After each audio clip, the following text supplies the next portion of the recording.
2023년 3월 27일 저녁 8시쯤 됐습니다.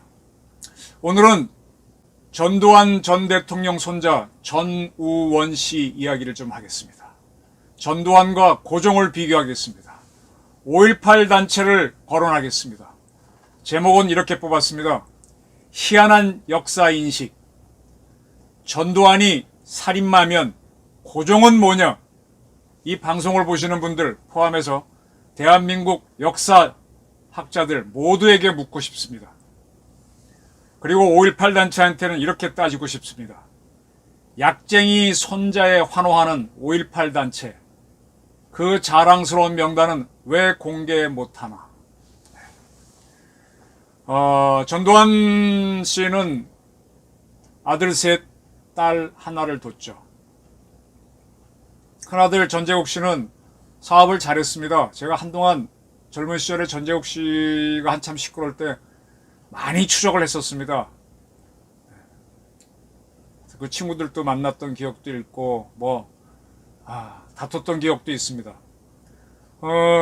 전재국 씨의 동생이 재용 씨죠. 연대 정외과를 나왔는데 이제 그의 아들이 지금 한국에 들어오고 있습니다. 그 밑으로 재만 씨가 있습니다.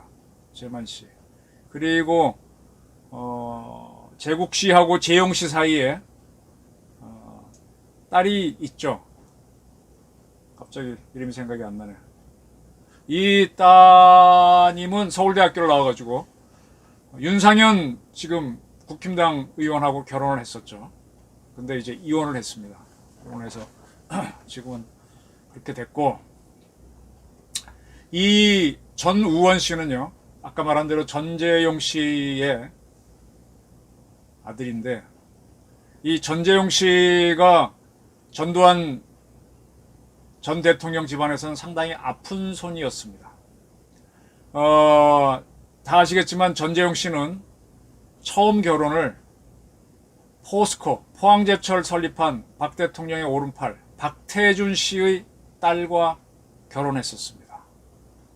정략 결혼이라고 볼 수도 있죠. 근데 둘이 안 맞아가지고 이혼했습니다. 두 사이에는 자녀가 없습니다.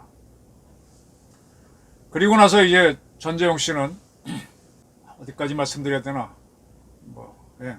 국정원에서 중견 간부를 지낸 집 따님하고 결혼을 했죠. 특별히 국정원하고 인연이 있어서가 아니라 그렇게 만나서 이렇게 결혼이 이루어진 겁니다. 재혼을 했죠. 그래서 아들 둘을 얻었습니다. 두 아들을, 전재용 씨는 초기에 미국에서 사업을 했었어요. 본인이 미국에 많이 머물렀는데 미국 사업은 몽땅 말아먹었습니다. 그리고 그 시절에 이제 전재용 씨는 자기 아버지가 백담사에 가 있고 그 이후에는 5.18 특별법으로 당하고 추징당하고 하니까 좀 불편했던 모양입니다. 그러다가 이제 재용 씨는 지금 부인인 탤런트 박상아 씨를 만났고, 그리고 이제 사기죄가로 원주교도소에 수감이 되죠. 그때 박상아 씨가 계속 옥바라지를 했다고 합니다. 그리고 나서 이제 두 아들을 낳아준 부인하고 이혼을 하고 박상아 씨랑 결혼해서 그리고 딸 둘을 얻었습니다. 그러니까 첫 번째 부인하고 사이에서는 아이가 없었고, 두 번째 부인하고 사이에서는 아들만 둘. 그 다음에 박상아 씨 세 번째 부인하고서는 딸만 둘, 그렇습니다. 이 아들 둘은 공부를 상당히 잘했던 것 같아요. 미국의 아이비리그, 하버드, 예일, 프린스턴, 콜롬비아 치죠. 제가 알기로는 두 형제가 모두 콜롬비아를 나온 걸로 알고 있습니다. 근데 박상아 씨하고 결혼하는 과정에서 문제가 좀 있었던 모양이에요. 이 두 아들은 미국에서 공부하긴 했지만 상당히 쪼들렸던 모양입니다. 그리고 이 두 아들의 어머니는 상당히 건강이 안 좋아졌었답니다. 상당히 건강이 안 좋았답니다. 그래서 두 손자가, 특히 이제 두 번째 손자가 공부할 때는 전두환 할아버지가 되죠. 전두환 씨는 재산을 다 추징당해서 지원할 수가 없었죠. 그리고 아버지 전재용 씨는 뭐 사기죄 뭐 이런 걸로 걸려가지고 원주 교도소에 있고 그래서 거기도 돈이 없었고, 그래서 할머니 이순자 씨가 도와준 걸로 알고 있습니다. 그 이순자 씨는 무슨 돈이 있느냐? 이순자 여사의 아버지는 이규동 씨인가요? 이규광 씨인가요? 좀 이름 헷갈리는데 육군 격리감을 지낸 장군 출신입니다. 그래서 그는 좀 재산이 그분은 있었죠. 그분이 돌아가시면서 이렇게 유산으로 준 거를 받습니다. 전두환 씨 재산은 국가에서 다 추징해 가서 없습니다. 그 집도 정부가 추징했죠. 그래서 그걸 팔았는데 전두환 측근인 사람이 그걸 낙찰받아서 다시 준 거죠. 그래서 살고 있을 겁니다. 아무것도 없다고 보면 맞을 거예요. 그리고 아들들도 많이 재산을 추징당했으니까 아버지가 준 재산 갖고 했다는 거. 전재욱 씨도 많이 내놓은 걸로 알고 있습니다. 그럼 어떻게 살았느냐? 뭐 연금 다 끊어졌으니까. 아까 말한 대로 이순자 여사가 친정 아버지 유산으로 받은 게, 그거를 제가 알기로는 즉석연금으로, 한때 제가 한 몇십 년이나 갔을 때도 그 얘기를 한번 하셨어요. 내가 즉석연금으로 살아요 그랬는데, 즉석연금은 내가 일시불로, 지금 여러분들 뭐 국민연금 넣으신 거, 저 같은 경우도 88년부터 입사해서 쭉 지금까지 취직할 때까지 부어왔는데 총액 보니까 한 1억 얼마 정도 되더라고요. 물론 이제 30년 누적된 거니까는 복리로 따지면 더 많겠지만, 그러니까 그 정도 금액을 넣으면은 2억 넣으면은 뭐 200만 원 나온다는 계산은 금방 하실 수 있죠. 그 친정아버지 유산 받은 거를 즉석연금으로 넣어갖고 한 1,000만 원 정도를 더 매달 받았던 걸로 알고 있어요. 그걸로 전두환 부부가 생활해 왔던 겁니다. 그런데 큰아들 재국 씨는 본인이 이제 사업도 하고 해서 이럭저럭 끌고 나갔고, 뭐 고통이 있었지만, 또 재만 씨도 끌고 나갔고, 또 이제 뭐 이혼하긴 했지만 그 딸 사위 쪽도 그럭저럭 살아나갔는데, 이 재용 씨가 문제였기 때문에 재용 씨 이혼한 부인한테서 난 두 아들에 대한 지원을 할머니가 했던 모양이에요. 그 중에 이제 뭐 100만 원씩 정도를 보내준 것 같아요. 근데 이순자 여사가 은행을 못 가니까, 그리고 본인도 이제 연세가 많고 하니까 일하는 분을 집에다 쭉 두고 썼었죠. 그분 봉급도 그 즉석연금 받은 걸로 줬었죠. 그러니까 아무래도 쓸 게 있었겠죠. 분들도 가끔 병원에 가야 되고. 그래서 이제 그 송금하는 것도 본인이 하기 불편하니까 그 일하는 아주머니가 보내준 겁니다. 거기에 대해서 전우원 씨는 뭐 일하는 분이 보내줬다, 비자금이다 그러는데, 제가 알기로는 그 즉석연금에서 나온 거, 마지막 생명줄 그거였던 거죠. 그렇게 해서 그 둘째 손자가 졸업했을 때 이순자 여사가 할머니로서 굉장히 좋아했답니다. 굉장히 힘들었던 것 같아요.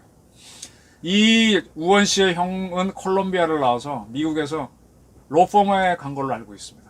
그래서 뭐 정상적으로 사회생활을 하고 있고 그런 대로 이제 잘 했는데, 이 우원 씨도 처음에는 로펌에 가서 하다가 문제가 생기면서 본인이 무너졌죠.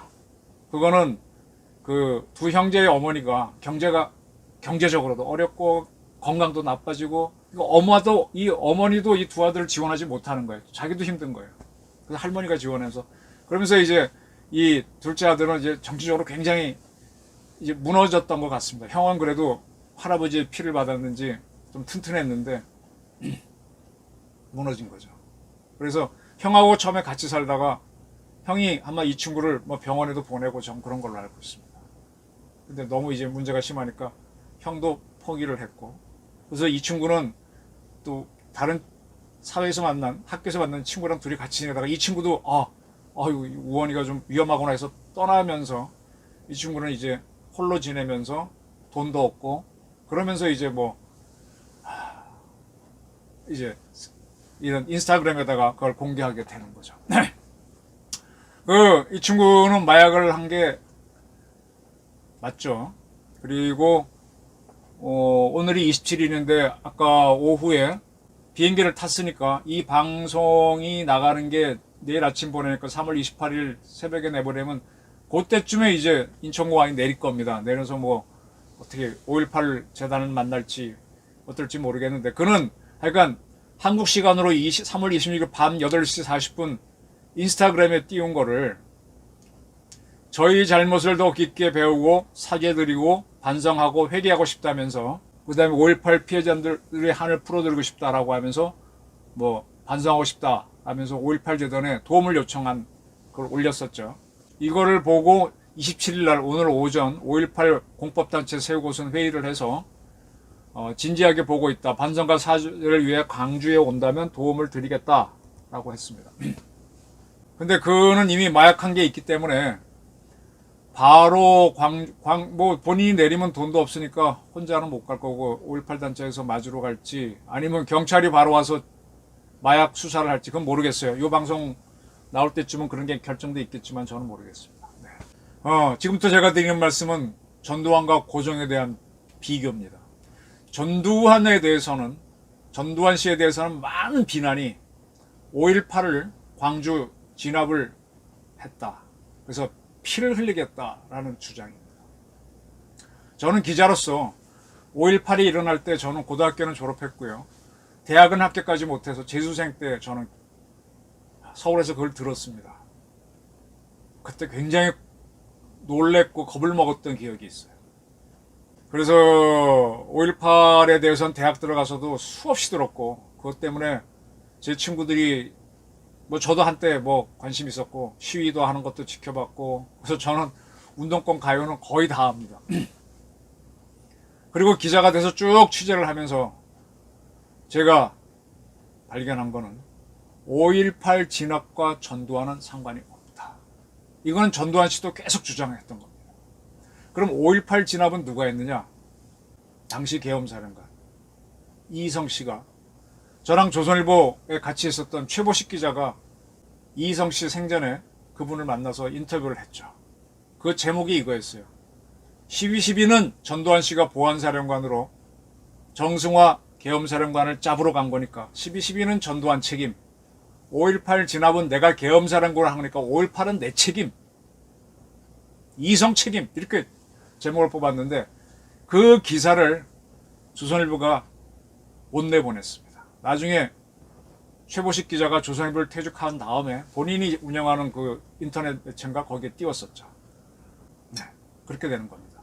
자, 이 계엄군이 움직이고 그때 전두환 씨는 보안사령관입니다. 지금 얘기하면 방첩사령부죠. 정보활동은 부하들을 보내서 할 수 있을지 모르지만 직접적으로 작전 지시는 못하는 겁니다.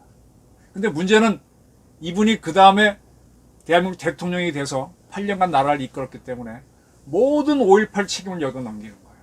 그리고 이 YS라고 하는 희대의 참 어떻게 말하기 힘든 참 그런 사람이, 좌파의 숙주가 5.18 특별법을 만들어서 법을 이렇게 만들어 놓고 그냥 죄를 줘버렸어요. 그바람에 이제 전두환 책임이 돼버렸는데, 좋습니다. 광주에서 희생된 사람이 뭐 200명이든 200여 명이든 뭐 전두환 책임이라고 합시다. 우리 사회에서 최대의 역사가 팩트를 토대로 역사를 만들어야 되는데 팩트는 팩트대로 해놓고도 엉터리 역사 해석을 하는 게 있습니다. 좌파들이 굉장히 주목하는 역사가 동학입니다. 동학에 대해서는 과거 제가 어릴 때는 동학난이라고 배웠는데 요새는 동학혁명이라고 합니다. 뭐든 좋습니다. 그래서 그 동학을 주도했던 전봉준 씨의 동상이 지금 종로 1가하고 2가 사이 종각 거기에 건너편에 있습니다. 그 건너편에 의금부가 있었기 때문에 의금부를 바라보는 모습으로 있죠. 그것도 그쪽 사람들이 세운 거죠. 자, 그러면 동학이 일어났을 때 많은 사람이 죽었어요. 한 수십만 명이 죽었습니다. 특히 우금치 전투에서는 많이 죽었죠. 공주. 그때는 이제 일본군들이 상대했는데 그 전에는 관군이 상대했습니다. 관군이 상대해서 많이 죽다가 못 견디니까 도움을 청했고, 청하니까 청나라 군대하고 일본 군대가 같이 와서 진압하는데 일본 군대가 더 잘 싸워서 막아냈던 거죠. 그러면 이 동학을 동학혁명으로 부른다라고 하는 거는 혁명 세력이 옳았다는 거죠. 동학 세력이. 근데 그 많은 사람이 죽었습니다. 그러면 죽었을 때 그 발포 명령을 내린 사람은 누굽니까? 당시 군 통수권자는 고종입니다. 그런데 고종에 대해서 학살했다라고 주장하는 역사학자들이 없어요. 정치학자도 없어요. 왜? 고종이 나중에 일본한테 당했기 때문에 일본을 나쁜 걸로 묘사하다 보니까 고종이 한 거는 수없이 나쁜 게 있어도 이 얘기를 안 합니다. 고종과 민비는 더 왔다 갔다 했죠. 강화도 조약 때는 민비 세력이 일본에 붙었다가 쭉 옵니다. 그래갖고 이때 조선이 얼마나 엉터리 나라인가 하면 조선일보 박종인 기자가 쓴 매국노 고종이라는 책이 있어요. 그 책을 한번 좀 보시면 참 좋아요. 참 기자들이 쓰니까 팩트를 갖고 쓰니까 이 국사처럼 대대하게 안 써요. 쫙쫙 팩트를 씁니다. 이 철종이 죽었을 때 조선이 얼마나 나라가 엉터리인가 하면은 이 상을 치를 돈도 없고요. 그 다음에 종주국인 청나라에 그 사실을 알리기 위해서 사신을 보낼 돈도 없습니다. 그런데 고종 때 일본하고 강화도 조약 맺고 수교를 해서 일본을 들어와서 이제 근대화를 조금 들어가죠. 그러면서 이제 신식 군대를 막 키우다 보니까 구식 군대가 너무 나라에 돈도 없어. 그래서 그 사람들이 쿠데타를 일으켜서 일본도 치고 민비를 치죠. 민씨 세력. 민비가 도망가서 근데 누구한테 도움 청합니까? 청나라한테 도움 청하죠. 일본도 당했으니까. 그 들어와서 원세계가 조선을 통치하게 하는 거죠. 그렇게 해서 잘 갔으면은 그래서 그 전에는 총을 갖고 있는 조선 구식 군대가 야이씨 너희 정권 못한다고 들고 일어났어. 고종 정권 못한다고. 근데 그걸 청나라가 와서 막아줬어. 그리고 10년이 아니지 12년이 흐릅니다. 이제는 민중들이 못 참겠다고 들고 일어나는 게 동학이에요. 그 동학을 처음엔 조선관군이 막아서 한 30만이 죽습니다. 근데 그게 힘이 딸리니까 청나라 일본의 요청에 또 돌아서 우금치 정토에서 일본이 많은 사람을 죽이고 제압하게 되죠. 뭐 전두환한테 학살 씌우기 좋아하는 사람들은 고종한테 절대로 학살 이런 얘기 안 합니다. 그리고 나서 이제 일본이 청일전쟁이 이후고 민비가 왔다 갔다 했으니까 민비를 죽이죠. 그러니까 이 사람이 어디로 도망갑니까? 청나라 러시아 공사관 도망가죠. 그리고 이제 들어와가지고는 그 다음 하는 게 뭐 대한제국 일본이 세우라니까 그건 이제 청나라 종주권을 부인하기 위한 거고. 그리고 나중에는 을사조약 맺어가지고 일본의 속국이 됐다가 한일 합방 조약하는데 이렇게 되면서 근데 이게 우리는 다 이완용이 했다고 이완용 욕을 하는데 진짜 이완용이 한 겁니까? 고종의 명을 받고 이완용이 한 거잖아요. 근데 누구도 이완용은 매국노라 그러면서 고종은 매국노라고 안 합니다. 그래서 제가 박종인 기자가 대단하다는 거예요. 매국노 고종 딱 찍고 책을 냈죠. 전두환에 대해서는 뭐 살인마 막 이렇게 붙이는 사람들이 고종한테 뭐 몇 붙여. 근데 그 사람들은 동학은 혁명이라고 주장하는 사람들이에요. 광주도 혁명이라고 하면서. 왜 이렇게 다르냐 이거예요. 나중에 이제 고종을 물러나게 하죠. 그래서 이제 그 황제니까 태황으로 올리고 그의 아들을 순종을 황제로 만들어서 순종의 명을 받은 이완용이가 한일합방 조약에 사인을 합니다. 순종의 명을 받고 하죠. 그리고 난 다음에 일제가 어떻게 하는가 하면 일제는 일본을 뭐 높여준다 그러는데 그때 일본이 대일본 제국이고 우리는 한제죠. 그러면 대한제국에서 일본은요 자기네는 이제 황제국이라 그랬으니까 황제가 천황이 있고 이 천황의 형제들은 왕으로 합니다. 왕. 그러니까 이게 어디 통치권이 있는 왕이 아니라 귀족 왕입니다. 상공후백 잔함할 때 상이 바로 왕이죠. 요런 왕들을 통치권이 없는 왕들을 친할 진짜서 친왕이라고 그럽니다. 통칭. 왕의 뭐 형제들, 뭐 작은 아버지 뭐 이런 분들. 그 시스템에 따라서 일본은 우리랑 합방을 하고 난 다음에 이 대한제국의 황제들을 왕으로 떨어뜨립니다. 일본 왕은 아니지만 그 청나라가 동북아를 지배할 때 청나라 황제가 있으면 황제의 형제들은 왕이 되는 거, 친왕이 되고 또 조선의 왕이 있고 뭐 이런 식이죠. 조선의 왕으로 하는 거죠. 그래서 이 왕가라 그러면서 왕으로 하고 그러니까 순종은 왕이 되는 거죠. 이 왕가의 왕이 되는 거고 고종은 물러난 황제였으니까 물러난 왕이 되는 거죠. 그러면 영친왕의 형제들은 뭐냐? 순종이 황제였을 때는 순종의 형제들은 왕이었어요. 영친왕, 의친왕. 배다른 형제들이 좀 있었죠. 근데 일제는 대한제국 황실을 왕으로 떨어뜨리고 난 다음에 통치권이 없는 왕이에요. 그 순종의 형제들은 공으로 떨어뜨립니다. 공작이란 얘기예요. 우리는 영친왕, 의친왕 하던 분들이 이제 공으로 떨어지는 거죠. 그 다음에 이제 조금 더 촌수가 먼 사람들은 상공, 후백, 장남 이렇게 자기를 받게 됩니다. 아니 그 자기를 척척 받아들인 게 일본한테 돈 받고 그게 고종, 순종 그렇게 해서 조선은 망하는 겁니다. 근데 아무도 이 고종을 비난 안 해. 전두환 정권은요, 저는 5.18에 대해서는 지휘권 행사하지 않았다. 정보 차원에서는 받고 같이 걱정은 토론을 했겠지. 근데 지휘권은 이희성 씨가 내가 계엄사령관 육구총장, 내가 지휘권을 행사했고 우리 작전사령부가 다 있는데 뭔 소리 이렇게 분명히 덮으십니다. 계속 공격했어요. 그리고 전두환 씨는 대통령 하면서 자기가 청와대 경호실에 있을 때 보니까 박 대통령은 돈을 그렇게 직접 안 만졌어요.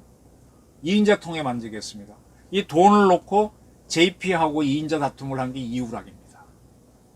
그리고 이우락이가 그 신동아랑 인터뷰한 게 보게 되면 떡을 만지다 보면 떡고물을 좀 먹긴 먹었다 이런 표현이 나오죠. 이게 이인자들이 돈을 만지다 보니까 부정부패가 생기니까 전두환 씨는 집권하자마자 자기가 직접 만지는 거예요. 이인자를 돈을 못 만지게 하는 거예요. 이인자 돈을 나눠주면서 했죠. 그래서 이제 나중에 그 돈 때문에 이 사람이 다 추징당하는 거죠. 근데 이미 다 썼고 나눠줬고 그 돈을 받은 중에 한 사람은 김대중 세력도 있는 거죠. DJ 세력이 있습니다. 그래서 정치를 한 거죠.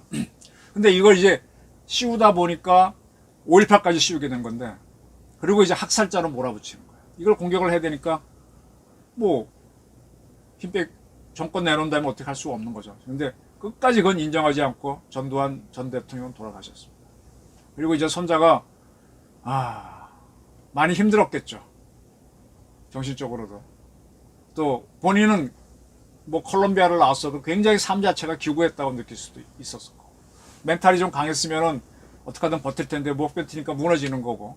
그래서 이 친구는 그래 우리 할아버지가 학살을 했고 비자금을 썼고 이걸 이제 비난한 단체가 다 받아들이는 거죠. 그리고 본인이 약을 먹었다고 하면서 그걸 인스타그램에 띄우고 못 띄우고 하다가 지금 한국에 들어오고 있습니다. 들어오면 이제 이 5.18 단체들로서는 이걸 받아갖고 야 우리가 옳았다 주장할 수 있겠죠. 그러면서도 5.18 단체는 겁을 냅니다. 이 친구가 정상적인 상태에서 얘기를 했다면 모르는데 저런 사람이니까 그걸 어떻게 믿냐 그런 걱정을 해요. 두려운 거죠. 저는 간단하게 봅니다. 약쟁이 뽕쟁이잖아요. 약쟁이 손자야 하는 5.18 단체. 그렇게 5.18이 자신 있으면 유공자 명단 공개하라. 왜 공개 못하냐 이거예요. 대한민국을 위해서 크게 공헌했는데. 참 이게 우리의 현대사가 이렇게 꼬여 있습니다. 전두환에 대해서는 그렇게 학살자라고 퍼붓고 싶어 하는데 확실한 뭐가 있냐 이거예요. 잘 안 나옵니다. 근데 정작 많은 학살을 하고 나라를 팔아먹은 고종에 대해서는 매국노란 말을 못 붙이고 이완용한테 붙이고 그때 희생당한 동학은 혁명으로 올리고 싶어요. 근데 학살이죠.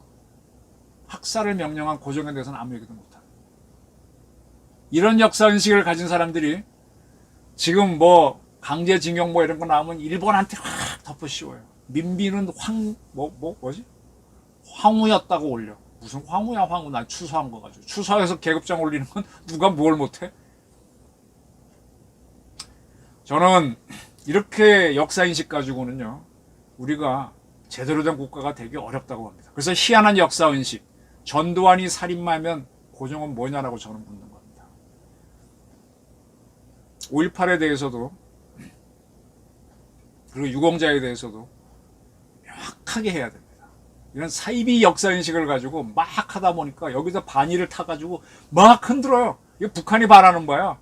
진짜 살인마는 김일성, 김정일, 김정은. 저들은 우리를 죽이려고 여러 가지 핵을 뭐 하고 있는데도 아무 소리 안 하고 일본 후쿠시마에서 오염수 낸다고 그거 아무 걱정 안 해두셔도 됩니다. 그거 갖고 날뛰어. 북한 장단이 춤추고 있습니다. 하도 우리 좌파들이 흔들어 놓는 현대사에 끌려가는 우리 현실이 안타까워서 제가 한번 현대사를 풀어드렸습니다. 약쟁이 손자에 환호하려면 5.18 단체 명단 한번 자신있게 공개해봐. 그리고 누가 살인마인지 자신있게 얘기해봐. 역사인식 갖고. 저는 이런 요구를 합니다. 경청해 주셔서 감사합니다.